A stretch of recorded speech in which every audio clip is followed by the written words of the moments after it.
Hey guys, in this video, we're going to be going over 3 strategy tips to help you win every game of Codenames. You probably already know how to play, so we're not going to waste time on that, but I'm going to start with my 3 strategy tips.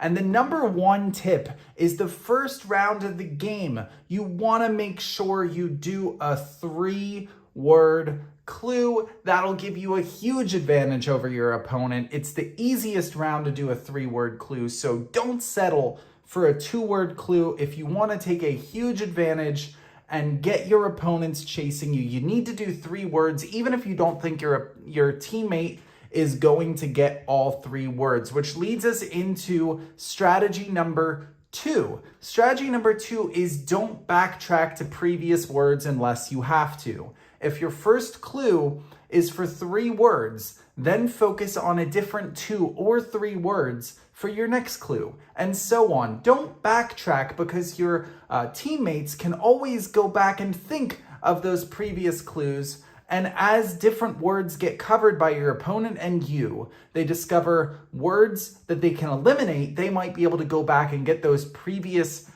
hints in their extra guesses. So that is strategy number 2. And finally, your tip number 3 to help you win every game of Codenames is to remember that your teammates have different experiences than you. What might be your interpretation of the word stick, which might mean a tree branch. Somebody else might associate that with being sticky, like a postage stamp. So you really have to think about who your teammates are and what they're going to interpret these words as, and that'll help you give better clues. So there you have it. With those 3 tips, you should be able to dominate Codenames and beat your opponents way more often than not.